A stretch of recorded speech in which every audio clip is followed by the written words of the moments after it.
Oh my God, good to be back. And I'm going to kick it right back out to the next comic. As the next comic coming up is a host of the comedy podcast, Carnival Personnel, and where he interviews comics and gets a fun podcast. You should check that out definitely for sure. He's also hosting for the legendary Jim McHugh and his Best of Boston Comedy Festival showcase in Sanford, Maine at Smites on October 13th. As I want you to clap those hands and make it loud for the very funny Jacques Lambert, everybody. Yeah!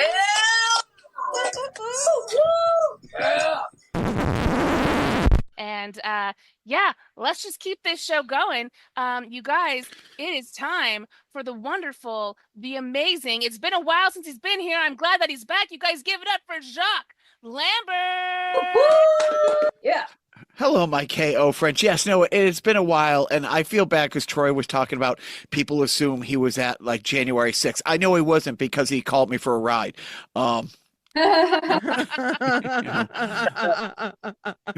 Do you think Nike hangs up their inspirational "Just Do It" posters to inspire the 12-year-old kids making the sneakers? No, that's I'm kidding. Those kids are 8. Financial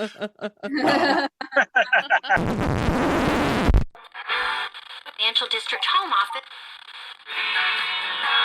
Now that's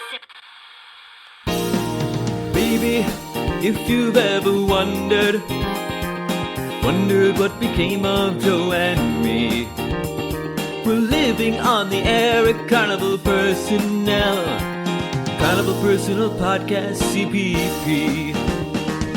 Listen to Jacques and co-parent yapping while Joe can quote a movie line by line.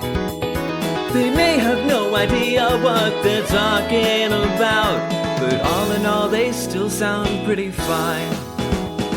It's Carnival Personnel, the CP podcast. Hello, and welcome to Carnival Personnel Sideshow. I'm Jacques. I'm Joe. So, Joe, over this comedy rabbit hole that I fell down, and as I was falling in the hole, I reached out and grabbed you by the shirt and pulled you into yet another one of my get broke quick schemes of trying to be a stand-up comic over the pandemic. And somewhere over like the last year plus, a little over a year ago, I don't remember if I had a friend who was doing it. I don't remember if it just came across my feed, but somehow the KO comedy world came into the fold. And I was maybe a year into doing this. I don't believe I had ever even thought about doing an online show. And I watched it for several weeks. I asked if I could tell my little stories. They mistakenly said, yes, sure, please come and do this. And then over the last year, I've done it several times, which you have been a part of, that we will talk about. But before we go any further, we will bring in the brain trust behind KO comedy, AnnieDiesALot and JayDiesALot. How are you guys doing? Doing Great. good. Thanks for having us. Absolutely. It's great to be here, Jacques. So we'll start right with your screen names. Are you guys bad at video games? The answer is yes. Jay and I, we've been partners for nearly 20 years now. And we're super nerds, right? I mean, if you can, my background, you guys, is just filled with comic book stuff and sci-fi stuff and anything nerdy. We like tech too. And we got really into watching live streams about a decade ago. And we're like, we can do that. That'd be fun. We didn't have a computer at the time, and we were broke. So we learned how to build computers. Built one so we could play some of the games that we enjoyed watching. And here's the thing, you guys. Jay used to be a professional gamer in like the Madden world, but me, I love gaming, but I suck. I'm terrible. I'm so god awful. And I was like, I'm just gonna be AnnieDiesALot because that's what I do. And I don't like projecting negativity out there. So when I die, I just get right back up and keep going. And Jay's like, yes. He's like, I'm only good at Madden. I die at everything else. Okay, so we became the Die-A-Lots. And yeah, that's that's our origin story with that. What games were you dying a lot in? The first game we got super into dying a lot in was PUBG. Uh, we die a lot in everything. I die a lot in Fortnite. It really started with the battle royale craze that started happening around 2016-ish with PUBG, and then Fortnite and a billion other battle royals came out after that. But 100 people drop in on an island, one person lives, and that's one reason why we went with die a lot, because in every one of those games, usually 99 people die. There's only one winner, so there's a lot of dying in the types of games we usually play, but that's went way beyond that now. Everything from Sea of Thieves to Annie will play some Minecraft or some Stardew Valley, and so we're kind of a variety of games now on our streams. But I would say Fall Guys and Fortnite are the main two things that we play live on stream these days. So Joe is our resident gamer. And so when I say gamer, when we started doing the podcast in 2016, Joe had this, he calls it the Lucium. Yes. Lucium. Museum. And it was, it was in his basement, at his house. We've had so many people as guest on, like some friends of ours, a real accomplished athlete at one point, a near tech billionaire, and everybody who's come into his he sits there and thinks, I'm surrounded by my lifetime of shame. Everybody who walked down those steps is like, this is the greatest place in the world. Can I please have a cot and just mind my own business and sit there?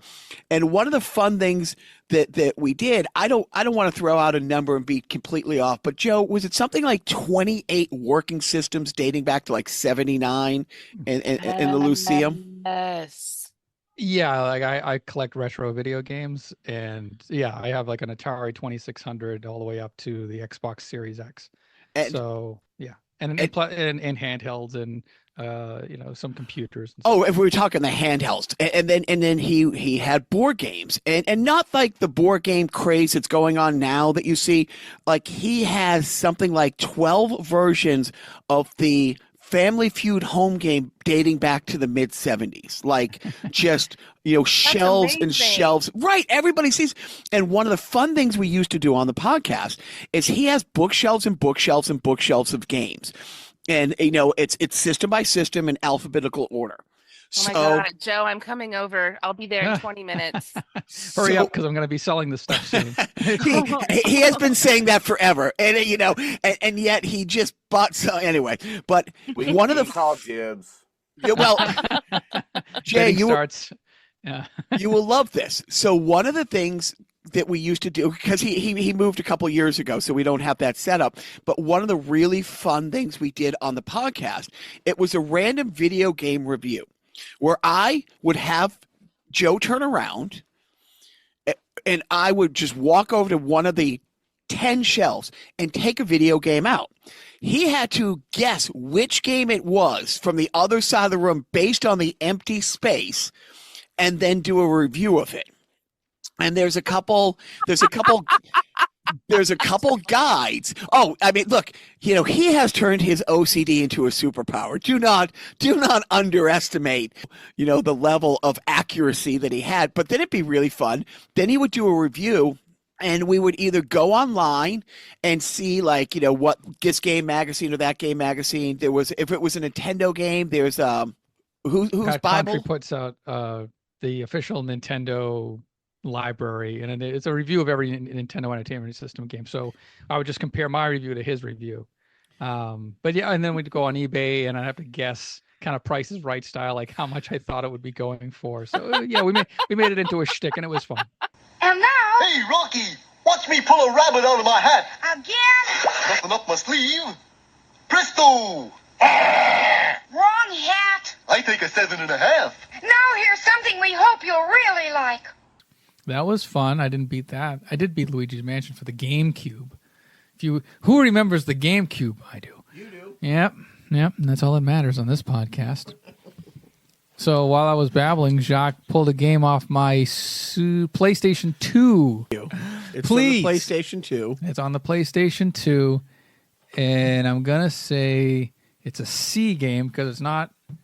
I don't think it's Castlevania. And it's not Crazy Taxi. What is the other C game that I have that's for the... Oh, is it Crash Bandicoot? It is. Oh, okay, great. Crash Bandicoot, The Wrath of Cortex. I don't know if I've played this particular Crash game. You know, I go to thrift stores every now and then. I find these games and I buy them with the intention of playing them in my free time, but I squander my time and my money. So it's kind of a twofer there. I buy it, I put it on my shelf, and then I sometimes don't get around to it. Crash Bandicoot, though, it was kind of like supposedly maybe like the Sonic the Hedgehog of the Sony PlayStation. It started on the original Sony PlayStation. It was a 3D platformer, kind of linear. You know, like you had like this path, and the gameplay was weird because you would, I guess it would start off where you're following Crash Bandicoot from behind going forward. So the perspective was kind of odd for platforming, but then it would go to a traditional side-scrolling platformer, and you're bouncing around trying to collect items, and I'm already bored with my own synopsis of Crash Bandicoot. Have you played it? I've not played this, Crash Bandicoot, The Wrath of Cortex. At least I don't remember playing it. I might have popped it in for like 15 minutes and go, oh yeah, it's a nice little Crash Bandicoot game, and then stopped. If you didn't own this piece of, I would be a much better person. How much richer would you be?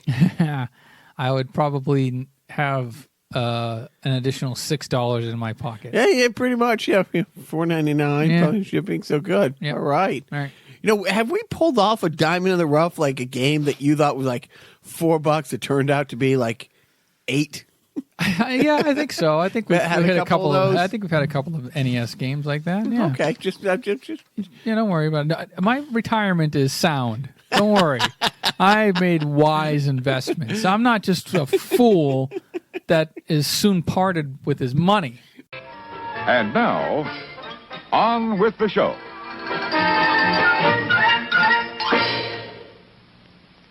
and It's amazing. I was not a gamer. Like I went through a gaming phase. Annie, I guarantee I'm older than your dad. I know you're saying no, Jacques. You look 28 and gorgeous. I get it. Thank you. I'm glad this is an audio only podcast. But then, you know, I moved out to LA in 95. Joe moved out a couple years later, and Joe will tell you I went through a Cubert phase where we worked in a post house, a little sweatshop together, and it was 12-hour days, and Joe put Cubert on my computer. I don't know how many keyboards I broke, but we lived together, and I would come home at like 4 a.m. from just play, and Joe was like, "I'm sorry, I did this to you." Right. I think I just discovered MAME, you know, and I put that on the work computer. Big mistake. Well, productivity nosedived after that. It's just such a different world. The when you said that, Jay, the 100 people drop in and only one wins, like the chances of winning any of those games is impossible. How do you guys play a game that you know you have a 1 in 100 chance of winning? Well, that was actually part of the drive to even start the Annie and JayDiesALot channel. Was, like I said, we really loved watching different streamers play games of that nature. That was my favorite thing. I'd wake up every morning, make a bowl of cereal, turn on someone streaming, playing PUBG or Fortnite or anything of that nature, where it's basically 100 people against one or squads, you know. And I was like, I'm never going to win one of these. And I know this. And I would watch streamers get so angry when they would lose. They would break their consoles or throw their controllers. And then I started seeing Oh, wait, so you do know my son. Okay. Yeah. You have played with my Yeah. son then. And Okay. then I started seeing videos of kids emulating this. And I was like, this is ridiculous. This is a game.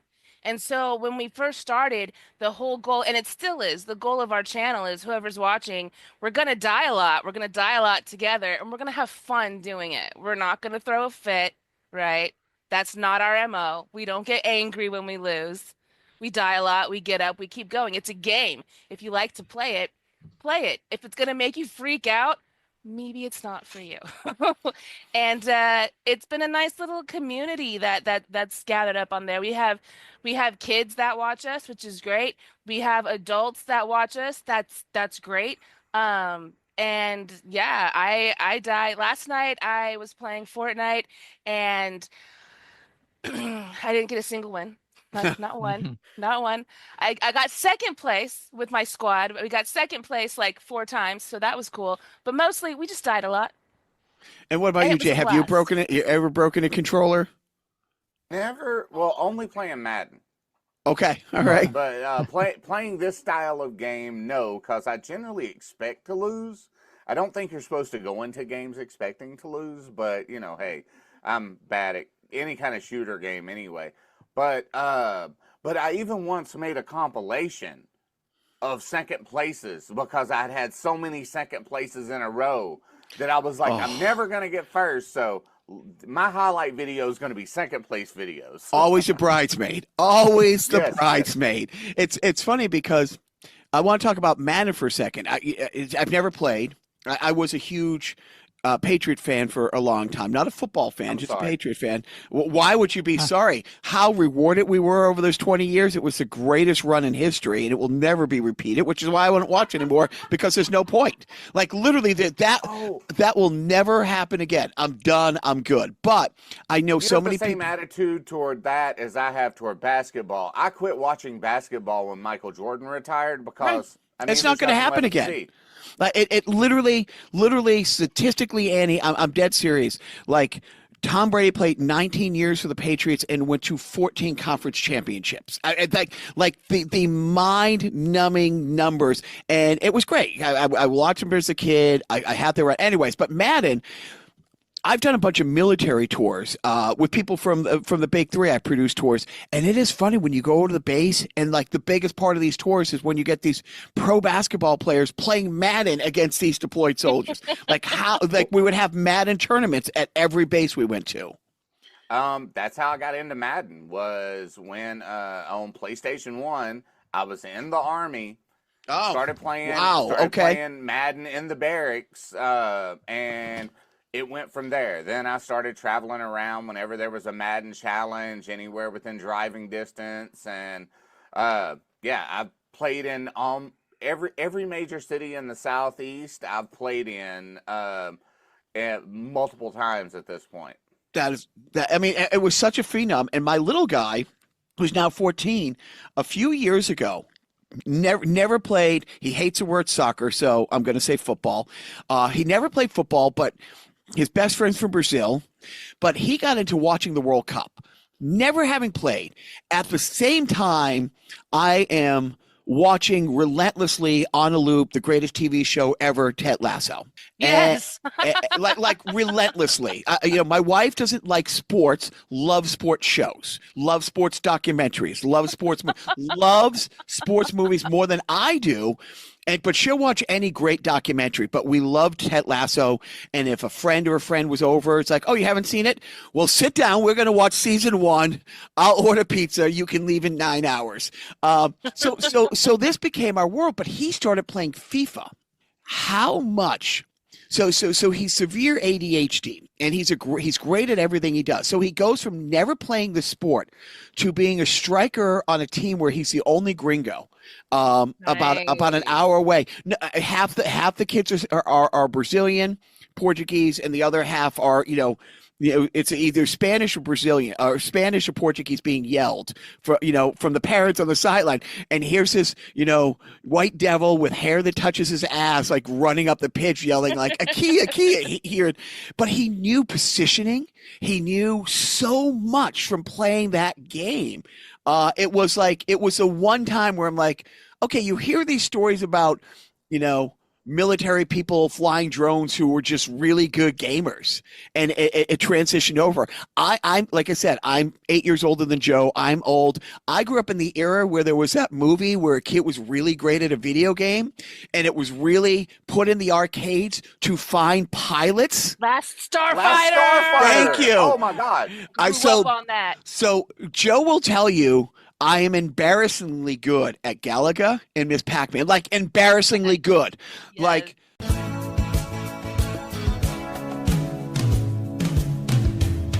Been playing this game since 1982. Took hundreds of thousands of dollars in quarters for me to do. I got the highest score in Galaga.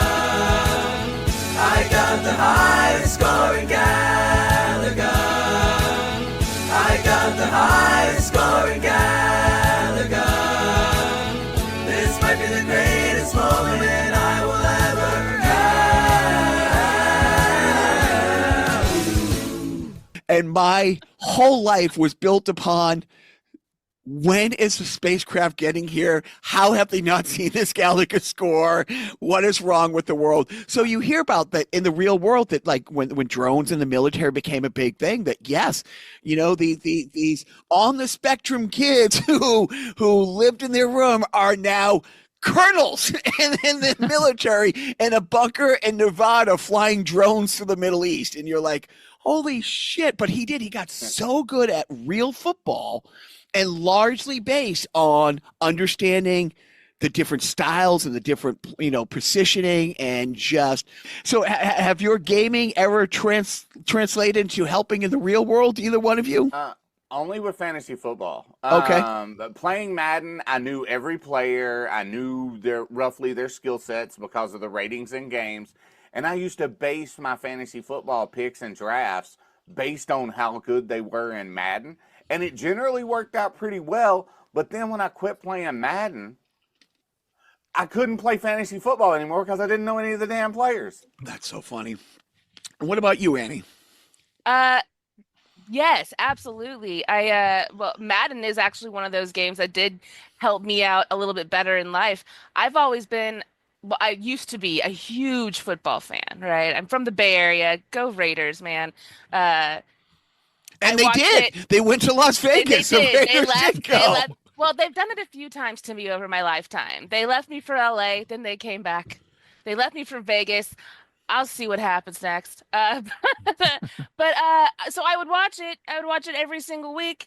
And I understood the basic rules of the game, right? I understood that you want to get the ball across the field. I understood how it happened. But until I started playing Madden with Jay, I did not understand all the plays. I did not understand the different formations and what they were doing. I was just watching the ball try to get to the other side of the field, So I found that to be really interesting. There's also been games and certain computer programs that have helped my skills in like drawing in real life or focusing on certain tasks in real life. And you mentioned ADHD. I was diagnosed with that with just a few years back. I didn't know that I've had raging ADHD my whole life. All right, that explains a lot about my childhood. But games help me focus a lot. Like, games really help me focus. And there's been so much work recently in the medical field where they're actually creating games specifically to help treat people with ADHD. Because it does translate so well into real life. And that's fantastic. Yeah. What about you, Joe? How has your lifetime of gaming elevated you as a citizen, as a parent, as a productive member of society? I don't have any success stories when it comes to my gaming. I kind of got out of gaming when it became more social, like when it became like an online thing. I was like, this is not for me. I played, John Madden talking football on the Genesis, like before Madden came about. And then when Madden started to become more sophisticated and interactive, I was like, you know what, maybe I'll just, watch TV. I think I'm done now. And then I got back into gaming as my kids got older. And so now, but I've now gone like further back into gaming with retro gaming. But the only competitive gaming I've done, quote unquote, online is Tetris 99. Yes, he went through a big thing with that a couple years ago. That was actually- a fun one. It's still running. But the years ago, I stopped playing because I got first place, and I was like, that's it.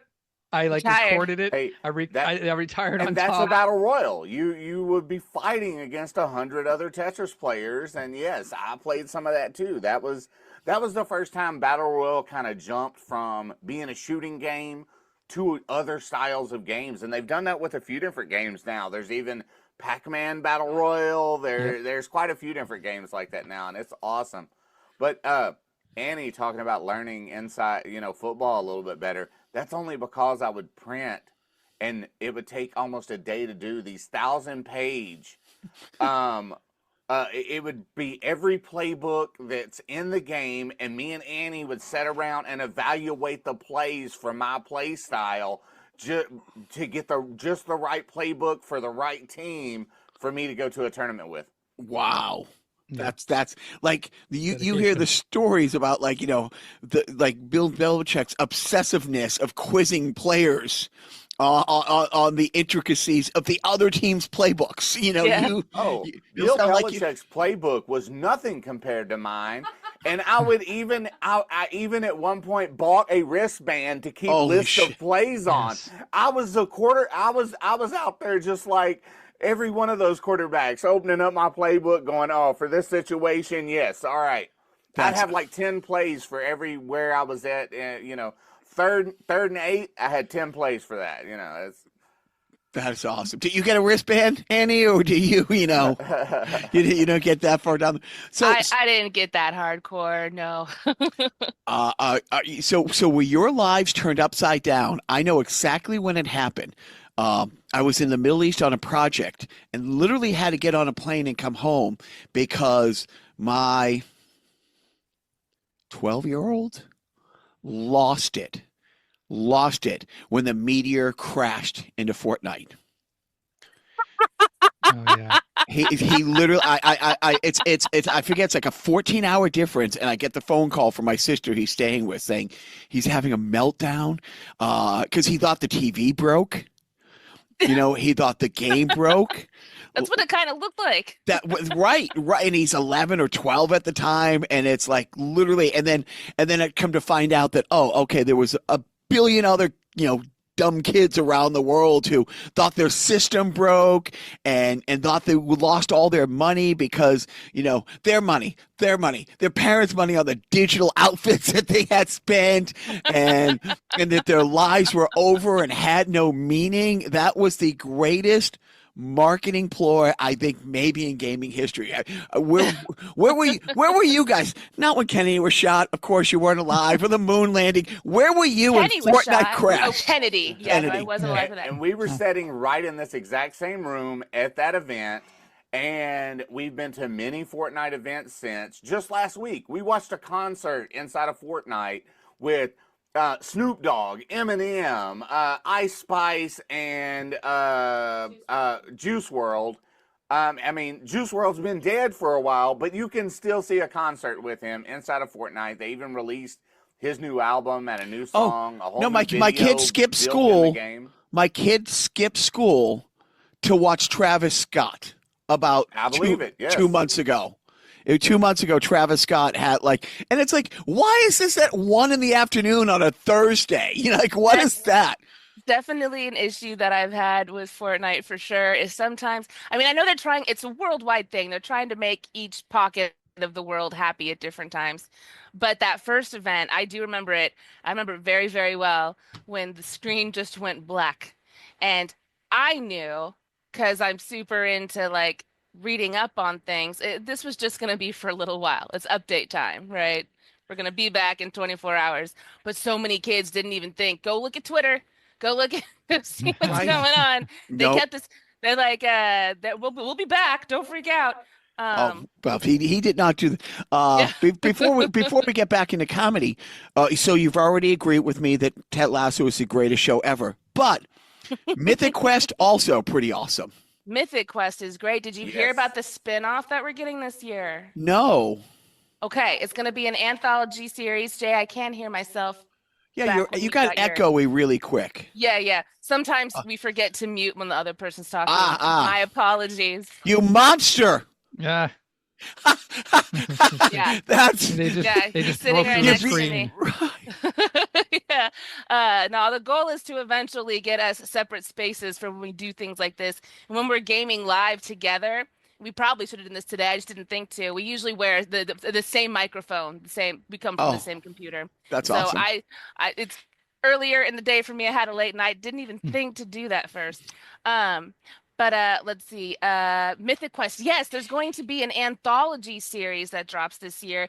Each episode is going to be basically about a different character within the Mythic Quest show, and it's going to be about something that they're doing. And then Oh, they'll come back and they'll do another season of Mythic Quest after that. But yeah, I'm was a excited great for show. that. It was great because because it's a couple years ago. So now he's like 13, 14 when it's dropping. And I have my gamer son on it. And it was just so great. Oh, I forget. Because we love the TV show Community, the guy who played Abed. I forget his name on Mythic Quest. Danny Pudi. But his character is the evil guy who gets you to. But well, you have to spend your college fund on this digital download because he would come up with the schemes of, well, you have to get the sword, otherwise you can't exist, and He was marketing and monetization. Which I work in marketing myself, so I understand all his evilness. Evil, just in that world, I absolutely love that show. So okay, so how do we go from you guys, getting killed relentlessly in Fortnite to we're going to do comedy shows? Okay, yeah, let's get into it. There's this thing that happened a few years back that I think threw all of us into a loop, and it existed outside of Fortnite. COVID hit, right? What? I don't know if this COVID you speak of. Can you? In the year of our Lord 2020, uh, people started getting sick everywhere, and we would quickly find out within the first handful of months in 2020 that the world was going to shut down because everyone was getting sick from this novice disease called COVID, and we didn't really know how to control it, and people were dying. And so everybody shut down, everybody shut in, and Jay and I, we're indoor kids, right? Like our first thoughts were we can adapt to this. We already have so many friends online that we play games with. We stream ourselves. And even though, and then they're like, there's gonna be what were they, the cash give outs, whatever. We're like, all right, we'll figure this out. But then we were thinking about some of our friends. We had a few friends in comedy. One of them that we got into comedy with years and years and years ago. He's actually one of the creators of KO comedy, Kabir Singh. He just passed away this last week, so it's actually been a difficult week. But Sorry for your loss. Thank you. But he was doing shows out at comedy clubs all around. He knew us through Jay's brother. He asked us if we would come out and record his sets. All right. So we met him years ago doing that, long before COVID. COVID hit, and Jay and I are like, we have extra time, we have resources. We reached out to Kabir. We're like, how can we help you? Is there anything we can do? Because your entire living is going out into public and performing.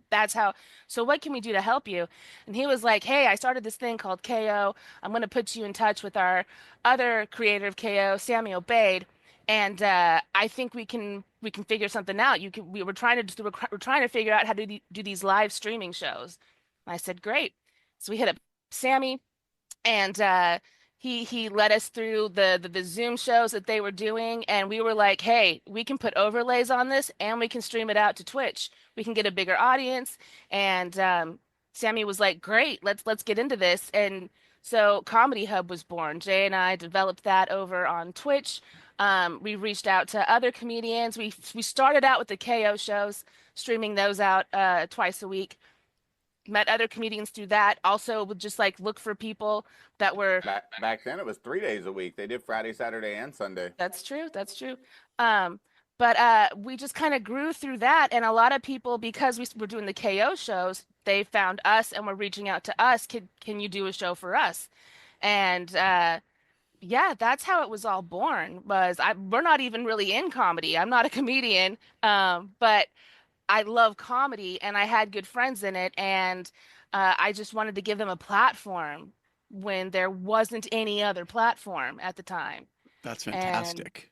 that's all there. It all goes from there. And it's crazy because COVID ended. Well, I mean, it still exists, but we all went back If it to was going even outside. real in the first place. Shut up. Right. No, I'm just kidding. Right. I'm The not earth one of is them. flat. Yeah, COVID right. is Yeah. not What in real. the flat earth is going on here? We're going to get demonetized if we were ever monetized. I just got my 5G upgrade the other day. Oh, wow. Oh, well, the chip in your head from the shot or if your computer. So, a whole new round of shots. so it's funny. I don't know how I found KO. And I had done a few military tours for Armed Forces Entertainment. My wife and I lived in the Middle East for her job for a few years, and I became friends with the guy who runs Armed Forces Entertainment there. And so I was getting ready to do a bunch of tours in 2020. And in 2019, going into 2020, they made a decision. It's like, we want to do something different with the shows. Because I would bring like basketball teams, and I was getting ready to do this tour. Our podcast guest a few weeks back is a friend of mine who created Legendary Pictures. And we were going to be taking like The Hangover and different pictures to different bases, and people were going to be zooming in.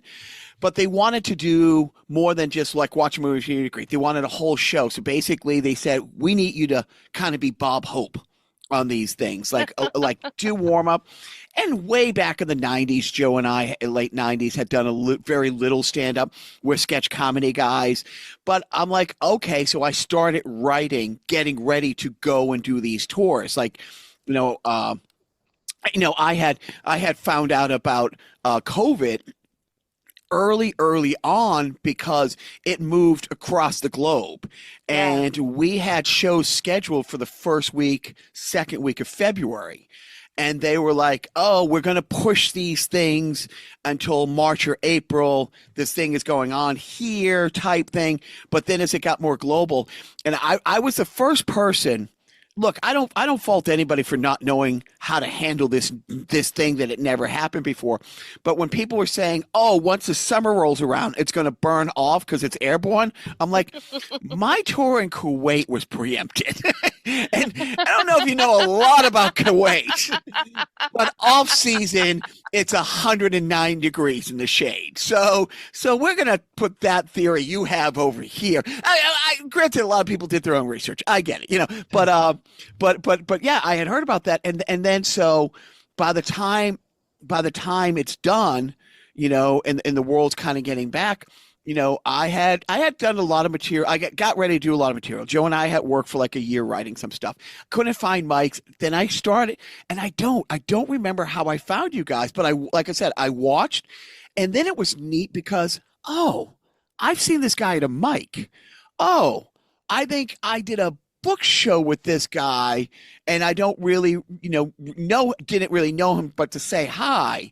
And then literally over the time, it became something where I bounced back and forth to LA a lot, and I'd be like, oh, I've done something there with this person. Oh, I think I know her from there. And it became a really fun thing. And then I started doing, the show, and it was so weird at first because I'm new to comedy to begin with. Now I'm trying to be funny sitting down in my office.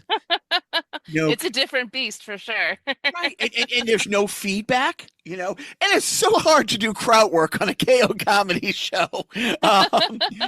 Just for the record, but no, and then my friend Dante, he was doing, I think it's 2023, they weren't doing the in-person comedy contest yet that he had been running for 20 some years at that point.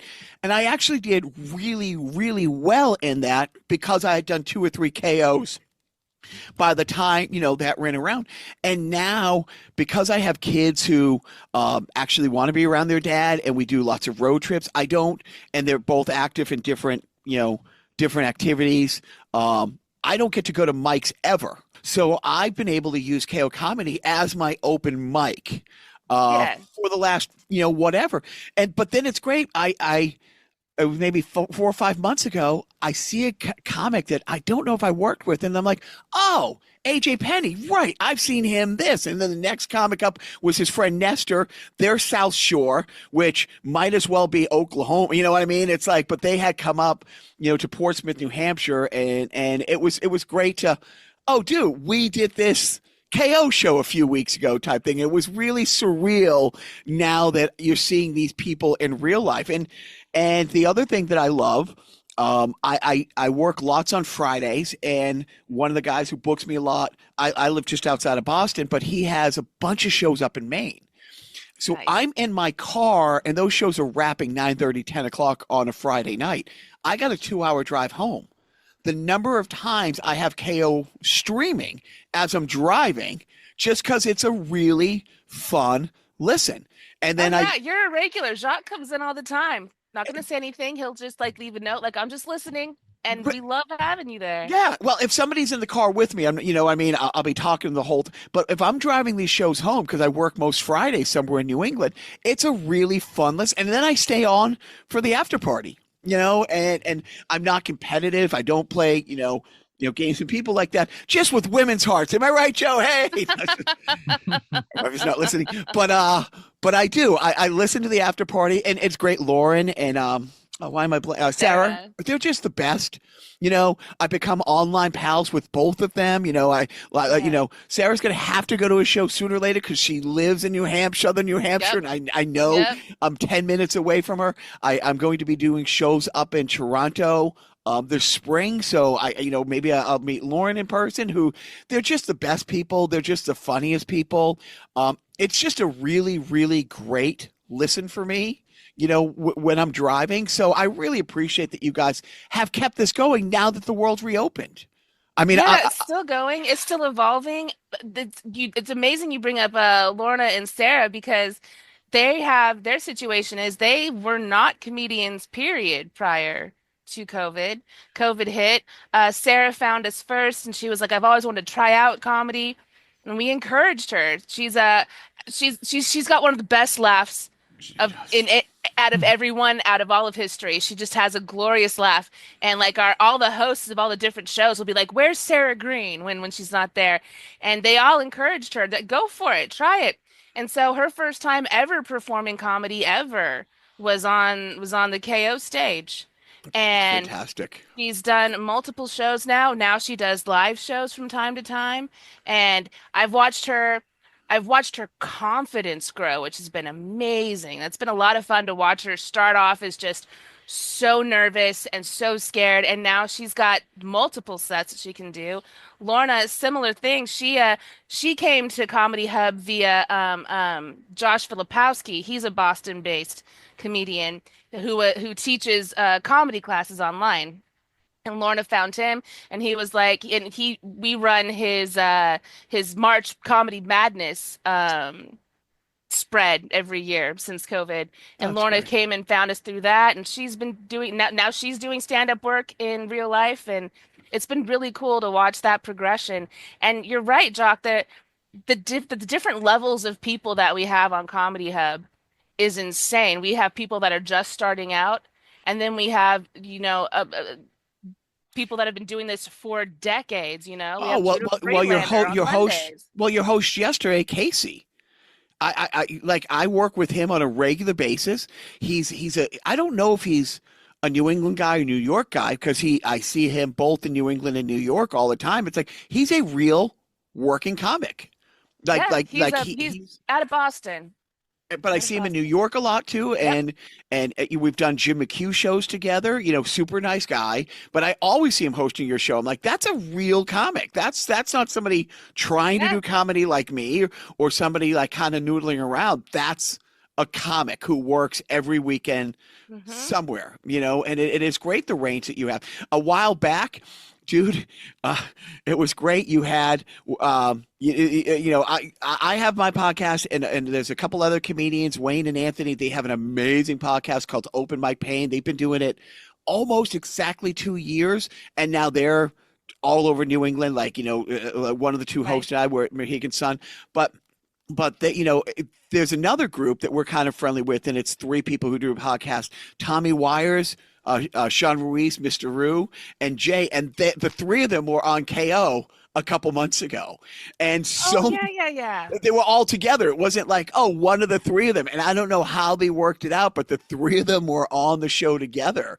and there was a bunch of us. Like, I had sent out word, I had tagged a bunch of my friends. I'm like, hey guys, log on to this if you're not in a club right now, or if you're in a club, put it on silent and log in. But Tommy, Jay, and Sean are all on this KO comedy thing right now, and it was really great to see. That I don't know how they found it, but the fact that they were all on together, it's become this really cool thing that has bled into my real life, where I know KO people in the real world now, which is super, super fun. It's one of those things where I don't know a happy intended consequence or unintended consequence that you would build this community online that also you can, give these people fist bumps, when you're doing shows together now. It has been so great.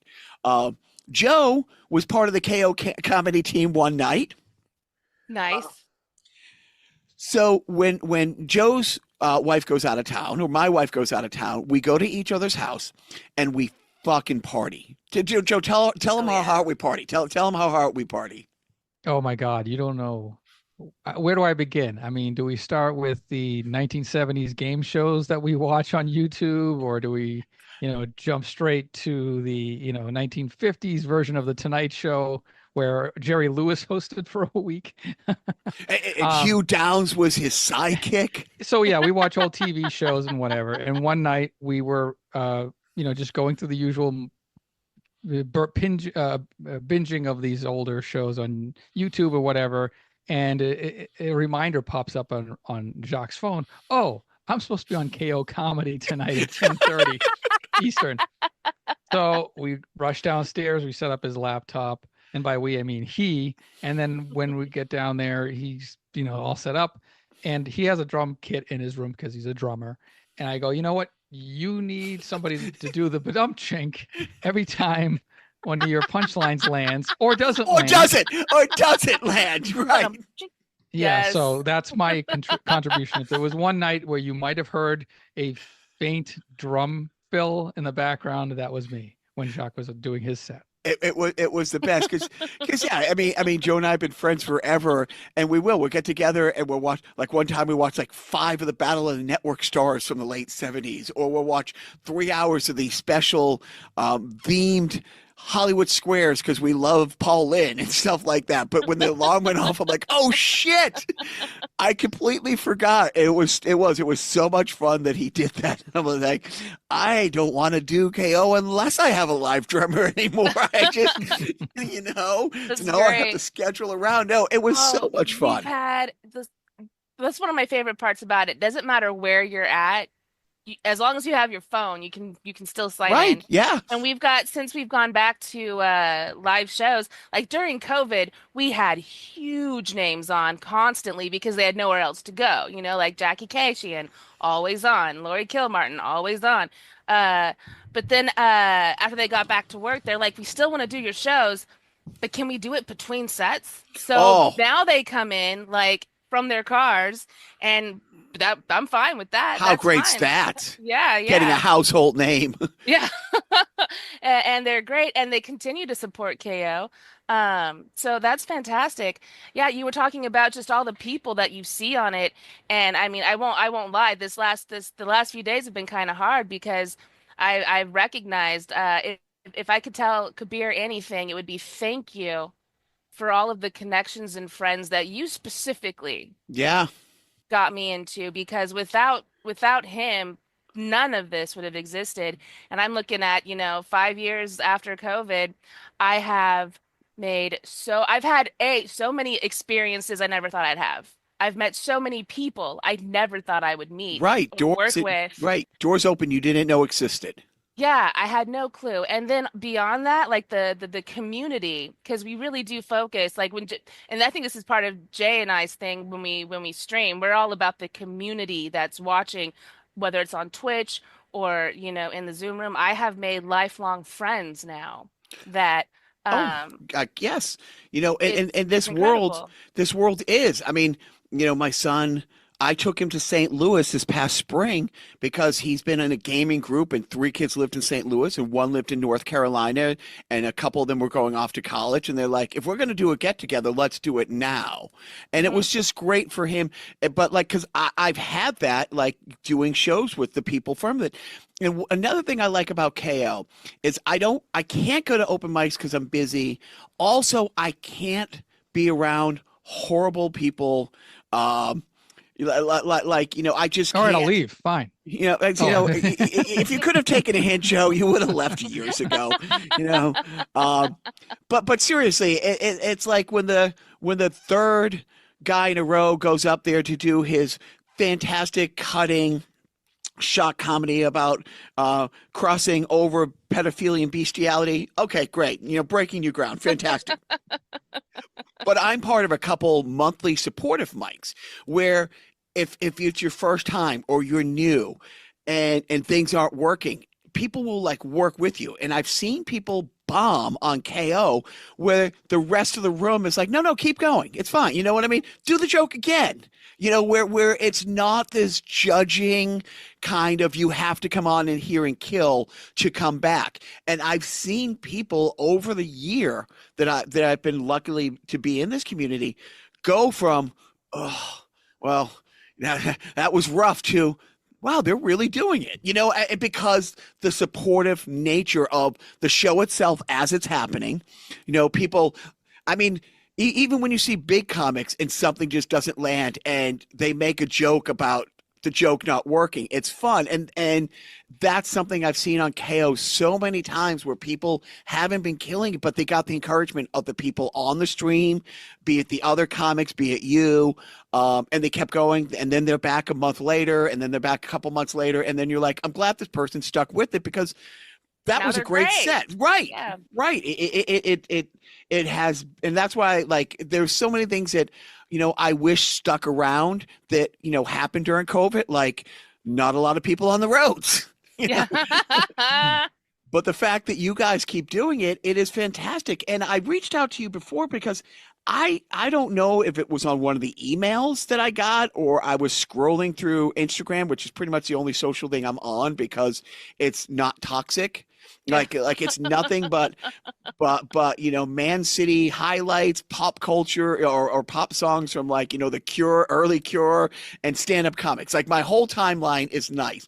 But I saw you guys and I logged on and saw a band show one night. And I don't know if it was specifically KO, but it was like if there's a sister channel, but I'm like, oh, I should do that because we're too old to play out because I won't break down a set and bring it from point A to point B. So I have a set here. I have a set at my friend's house where he has a full studio. We've been together since '89, but there was a Boston band, and sadly, the guitarist singer, one of our best friends, passed away a few years ago, and it was great playing with him because his brother was a drummer, and so we would have them open for us so we could use their gear and and I wouldn't have to bring it from point, and it was nicer gear. And then, but my guitarist has been sober for 12 years now, and Wow. it's he doesn't feel the pull.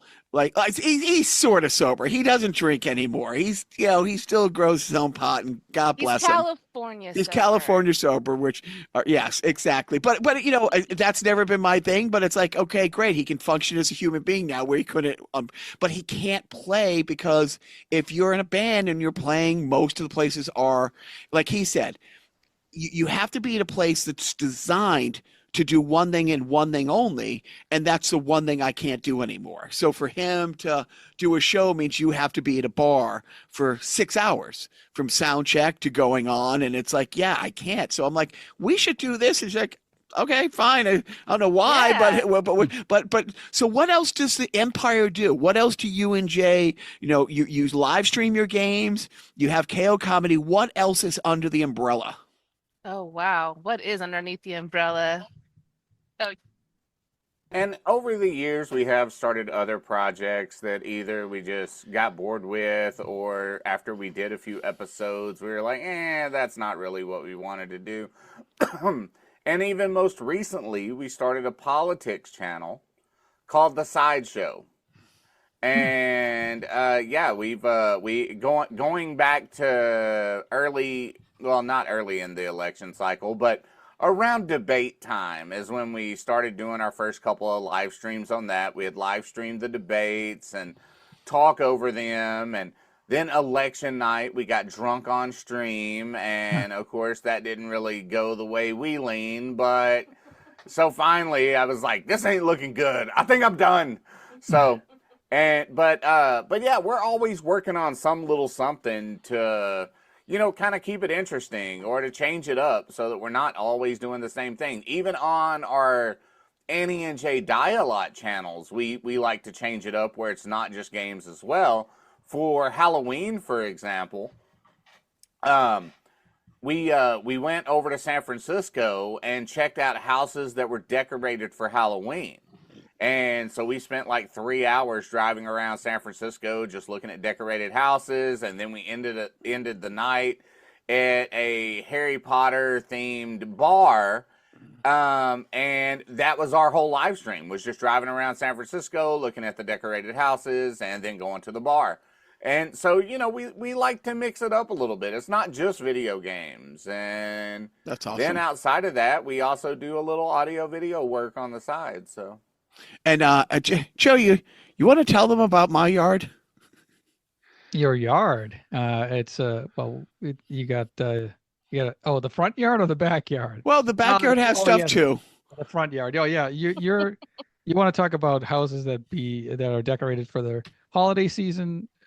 Jacques' house is Halloween 24 hours a day, 365 days a year. I need video. I love it. I love it. We have the 13-foot Jack skeleton that talks. Yes. We've had a couple 12-foot skeletons that we put, like you can get like the glowing hearts in, it has the LED eyes. One of them broke a couple years ago, and we had this old bar by our pool. So now that sits in the front yard. So it's waist up the 12-foot skeleton who's bartending with 3 skeletons around the bar, one playing guitar. Then there's a love seat with a couple of, and our neighbors hate us because they stamp you around. Literally, it's they put up a fence a few years ago. They're nice people, but it's like they put up a fence around your yard. Your yard, yeah.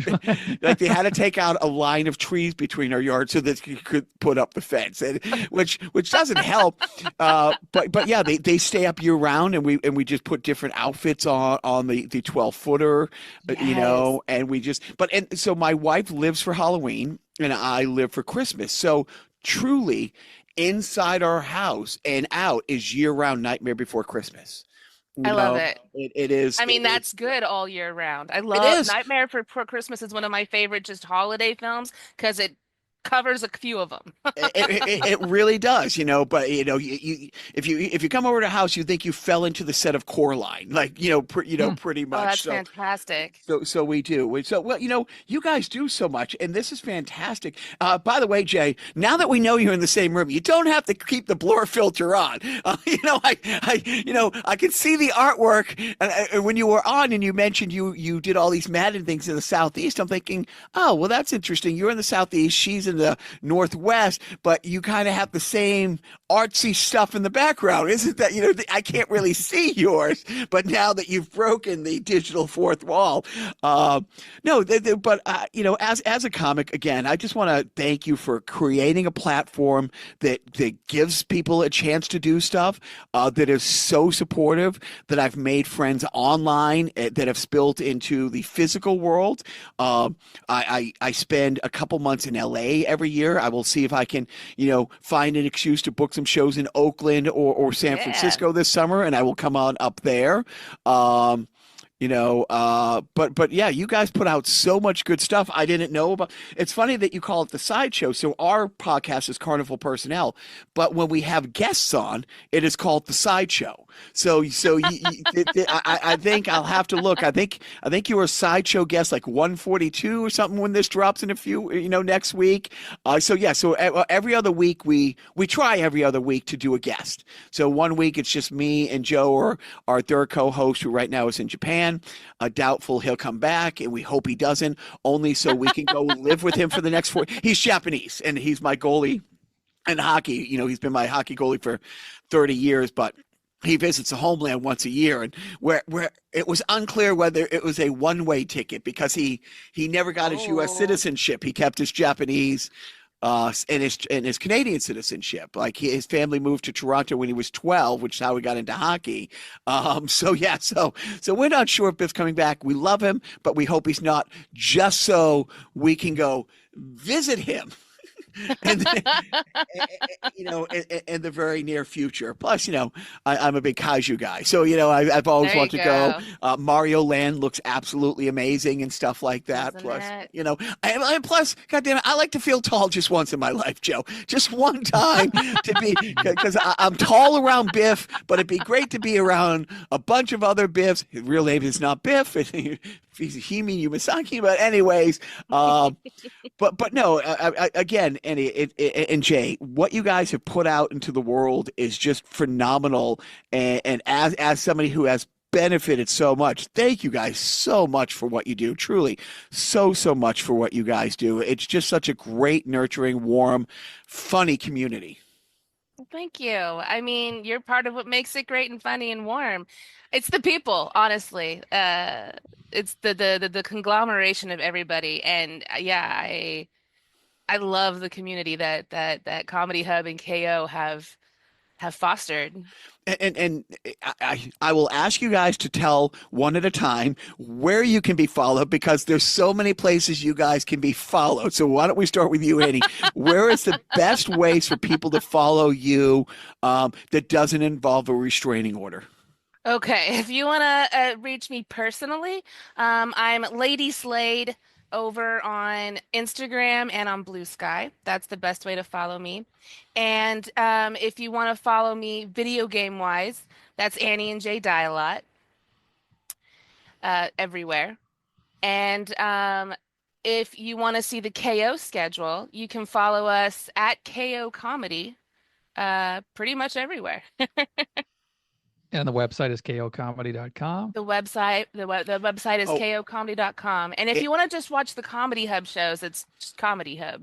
If you get on the mailing list, the best thing about the mailing list is from the mailing list, that's how I log on when I'm driving. So I don't have to look at anything. I can just look down at my email and just hit the link. And so when I'm driving, and Maine and New Hampshire, they have a street light like every 9 miles. So it's dark and desolate. So it's not really safe to look down. So it's so easy if you get on the KO mailing list.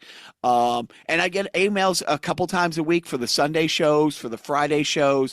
Yep. They're all on there. They make it so easy to just press the button and you are right instantly in. linked. Now, if you don't want to be part of the Zoom show, we do actually have some ComedyHub specific shows too that are more podcast aligned, and so they're not Zoom room. But if you guys check out twitch.tv/ComedyHub is where our Twitch channel is. On Saturdays, you can see the new Blurred Order, which stands for Black Nerd. We've got Tyrone Thornhill every Saturday with his crew interviewing different people in the comic book world, and just they're usually covering different movies and TV shows. They have great people on all the time. Yvette Nicole Brown from Community is a regular over there. So that's a great one. On Wednesdays, Dustin Chafin has his new podcast. I can't even remember what it's called right now. Chasing Comedy with Dustin Chafin. That's on Wednesdays. Is there anything else that's not on KO?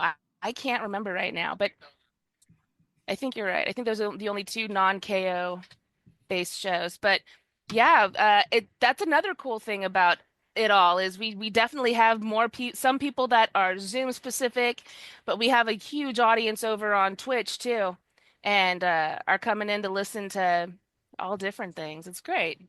And the live streams are on Fridays at 7 Pacific, correct? Or 7 Eastern? We have live KO. We're all over the place. Mm-hmm. Every Friday at 7 p.m. we have KO Friday, and before that, Fridays at 5 p.m. we have the Living Room Show. On Saturdays at 3 p.m. Pacific, we have the Jackie Mo Show with Jackie Monahan and myself. On Sundays, we've got Casey's show, KO Sunday. That's with Casey McNeil, 7 p.m. Pacific. Mondays, we have Chirping Bird with Mark Anthony and usually Judah Friedlander. That's at 5 p.m. Pacific. Tuesdays, we've got Digital Slumber Party with Anthony Kapfer and Amber Irish. That's at 6 p.m. Pacific on Tuesdays. And Thursdays, we've got Dustin Chafin. So that's with Dustin and Leah, Dustin Chafin and Leah Bonema. And that's at 5 p.m. 5 p.m. on Thursdays. That's insane. That is so great. That is so great. You have some. And Jay, where can people follow you other than the 91 places Annie just mentioned? Well, it's JayDiesALot on everything. Blue Sky, Instagram, Twitter still. I just haven't deleted it yet. But yeah, pretty much everywhere JayDiesALot. And then, like Annie said, Annie and JayDiesALot is most of our collaborations. And then ComedyHub Live is where, you know, it's mostly just me reposting, everybody else who's doing shows posting it on their own social medias. But, you know, it's there as a extra place for people to follow and find stuff that's going on the Twitch channel and whatnot. Joe, you got any last thoughts there? I was just thinking it's a good thing that you branded yourself before we learned about their DiesALot branding, because I was going to apply that to your name, like Jacques DiesALot Comedy, and that, probably would. Is it copyrighted? Is it too late? Is it? What if I spell dies differently? What if I spell it with like? You would. What if we just make you part of the DiesALot family? Go for it. We can all die a lot. I think there's a branding opportunity there. I think you get a lot of comedians taking you up on that offer. You could franchise it out. It would be just like, pay a small licensing fee. Guys, this was a fantastic show. Thank you for coming on. It was nice to see you, in person. Annie, Jay, we will all check out klcomedy.com and Annie and Jay DiesALot. And this is wonderful. Jacques, thanks for having me on. I was as a special guest on one of your podcasts. I say that because if you listen back to this, you'll hear a lot of Jacques and not so much Annie, Jay, or Joe. So, but par for the course. I'm sure Jacques will edit none of it, and maybe he might add an extra 10 minutes of, like postscript of Jacques, just in case, just he can give us his final thoughts after my final thoughts. But Jacques, don't forget. Come sweet, sweet fun. Nothing but the quiet you pour. Speaking soft, soft tones. Spoken nods, misguided, misinformed.